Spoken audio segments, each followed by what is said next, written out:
Hey Bullets YouTube channel. Hurry up, now tell us why you're here. On the way to the track, Jamie McCarry and Clint Balcar's haulers would crash into each other, and now both of them will be out this race. And in practice, Dale Earnhardt Jr. would have a hard crash, which means he's out this race. And Slate Granger would wreck both Billy Carjoy and Sebastian Silva, now out this race. Pitbull Speed Racer would wreck Slate Granger and himself in practice. And now, they're both out this race. Now, onto the starting grid, where Lightning McQueen will start at pole position with Cal Weathers to his outside. Row 2 has Brick Yardley and Jimmy Cables to his outside. Now, on to row 3, where Bobby Swift will start on the inside with Kevin Karvik to his outside. And row 4 has Phil Tankson and Bad Brad Kozlowski, who started a big crash, to his outside. Row 5 has Martin Carx Jr. and the jumper Doug Throttleman to his outside. And in row 6, there's Rex Revler and Speedy Comet, both of whom missed the last race. And row 7 has Ralph Carlo making his second start this season and James Garrison to his outside. Row 8 has TG Castlenut and Chip Gearings, both of whom started all of the last 7 races. And row 9 has Todd Marcus and Maury Clutchburn starting on his outside. And in row 10, we have Kurt Bushtire and Jamarcus Kakart starting to his outside. I wonder how they'll do this race. Row 11 has Ernie Gearson and Marcus Cranksler. Hopefully both of them finish this race. Row 12 has Cal Williams, who missed the last race, and Jack DePost to his outside.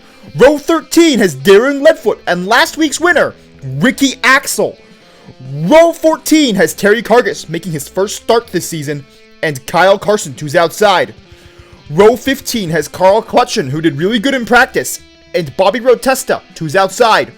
Row 16 has Dino Draftski and Reb Meeker, who missed last week's race. Row 17 has Paunchy Wipeout making his first start this season, and Rev Rodages to his outside. Row 18 has Tommy Highbanks also making his first start this season, and Brian Sparks to his outside. Row 19 has Bruce Miller making his second start this season, and Matthew Overdrive making his first start this season. Row 20 has Lane Locke and Dirksen D'Agostino both making their first start this season. And row 21 has Floyd Mulvihill and Parker Breakston making his first start this season. And starting in 43rd is another car making his first start of the season, Buck Beeringly, who qualified ahead of these 6 cars, among many others, who failed to qualify for this race. Lightning McQueen would lead the first 5 laps of the race before losing the lead to Cal Weathers, who would lead all the way until lap 9, where he'd lose the lead to Lightning McQueen, who would lead for 4 more laps.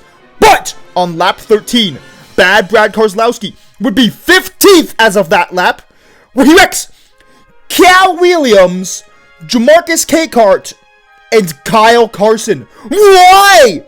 Bobby Swift would take the lead after the restart and lead for 2 more laps, but Brad Kozlowski would be 22nd as of lap 16, where he wrecks Kevin Karvik. Why, Bad Brad Kozlowski? And then Lightning McQueen would take the lead after the restart and lead for 2 more laps. But on lap 17, James Gearson would be 24th, and then he would wreck Bad Brad Kozlowski and himself. I feel bad for James Gearson, and Cal Weathers would take the lead after the restart and lead until lap 23, where Lightning McQueen would pass him for the lead and lead for 2 more laps. Meanwhile, Jack DePost would go down 1 lap on lap 23. Same with Dino Draftski, also getting lapped on lap 23. But then, he would quickly get back on the lead lap later in lap 23. Same with Jack DePost, also getting back on the lead lap on lap 23. And then Cal Weathers would retake the lead on lap 25, leading for 1 more lap. And then Lightning McQueen would say this to Cal Weathers. And then Cal Weathers would say this in reply. Was his blinker really on? And then Lightning McQueen would retake the lead, leading for 5 more laps. Bobby Swift would say this to Cal Weathers after the comment. And then Bobby Swift would be the next car to take the lead, taking the lead on lap 31.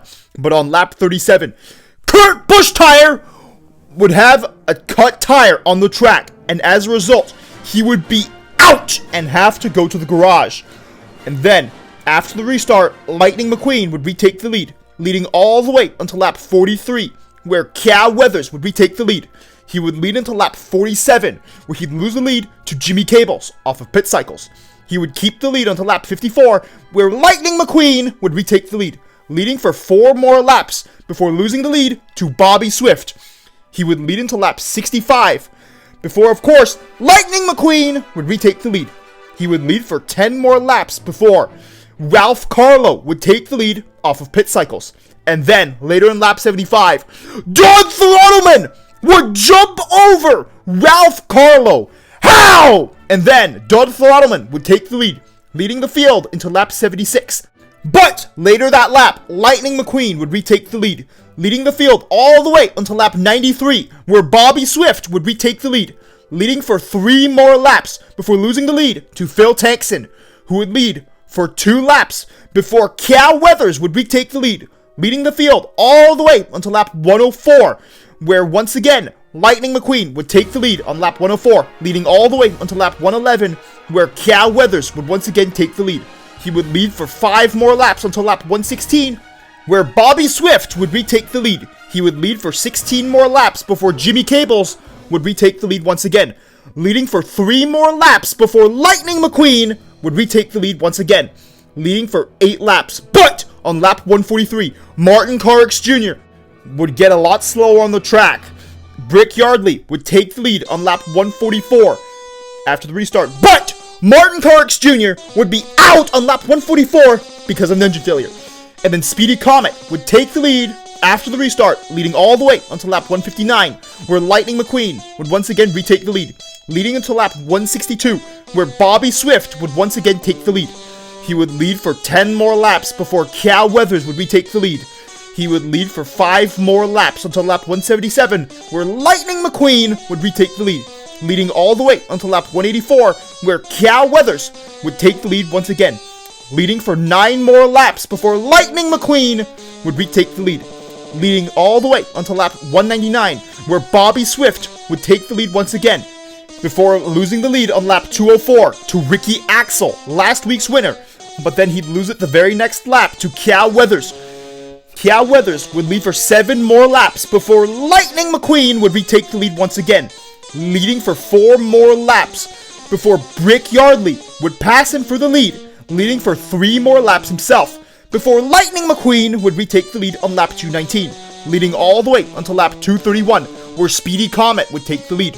He would lead for 2 more laps before Cal Weathers would retake the lead.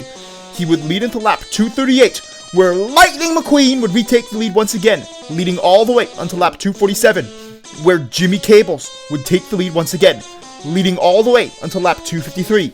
But then, Phil Tankson would take the lead once again and lead for 3 more laps before losing the lead to Lightning McQueen, who would take the lead on lap 256. And then, Brick Yardley would take the lead off of Pit Cycles, leading until lap 260.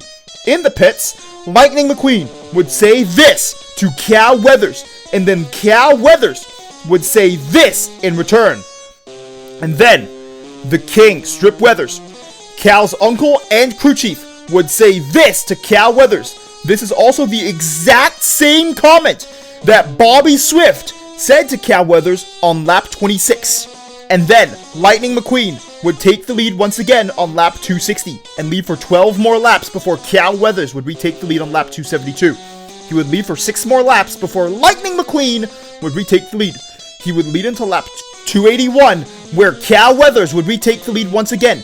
He would lead for 4 more laps before Bobby Swift would retake the lead, leading for 30 more laps before Lightning McQueen would retake the lead once again, leading for 8 more laps before Bobby Swift would take the lead himself on lap 323.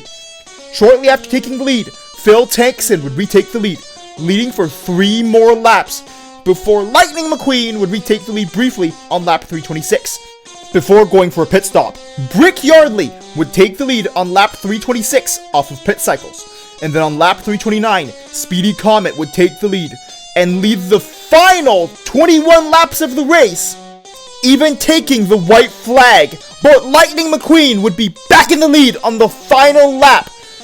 But Speedy Comet would run out of gas on the front stretch, and Lightning McQueen would go on to win the 2016 Dinoco Light 350, getting his 93rd career victory. And then Shannon Spokes would interview Lightning McQueen about the race, and then Lightning McQueen said this to Shannon Spokes, and then Bobby Swift and Cal Weathers would dump cream and confetti on Lightning McQueen, and then Bobby Swift said, "Congratulations, Cupcake!" And then Lightning McQueen said this after cream and confetti was dumped on him. About Bobby Swift, he finished second this race, followed by Cal Weathers in third, Bobby Swift in fourth, Carl Clutch in fifth, Red Meeker sixth, Dino Draftsky seventh, Marcus Cranksler 8th, Rex Reveler 9th, and rounding out the top 10 is Jimmy Cables. Dirksen de Agostino would be the last car to finish on the lead lap this race, finishing 35th. And I already mentioned the top 10. Carl Clutchen, this is his first top 5. Dino Draftsky and Marcus Cranksler get their very first top 10s. And Speedy Comet, despite running out of gas, would finish 11th this race, followed by Brian Sparks, Ricky Axel, Jack DePost, and Buck Beeringly in the top 15. Phil Tankson, Terry Cargus, Chip Gearings, Bruce Miller, and Doug Throttle in the jumper round out the top 20, with Ralph Carlo finishing 21st this race, followed by Todd Marcus, Tommy Highbanks, Murray Clutchburn, and Parker Breakston rounding out the top 25. Paunchy Wipeout, Darren Leadfoot, Lane Luck, TG Castlenut, and Rev Rodages will round out the top 30. Bobby Road Testa, Floyd Mulvihill, Matthew Overdrive finish on the lead lap. Same with Ernie Gearson, who for the first time this season finished the race on the lead lap. Dirksen Agostino finishes on the lead lap, and here's all the cars that couldn't finish the race. And now, here is the top 20 in points, where Lightning McQueen has reclaimed the points lead. Just a few points ahead of Cal Weathers. Kevin Carvick, as a result of his bad race, falls out of the top 5. But he's still quite a few points ahead of Brickyard lead 7th. Kurt Busch Tire, Dale Earnhardt Jr., and James Gearson round out the top 10, with Phil Tankson in 11th. Bad Brad Karslowski in 13th, and Doug Throttleman the Jumper in 14th. Rounding out the top 20 is Jack DePost, ahead of Ryan Newcar in 21st.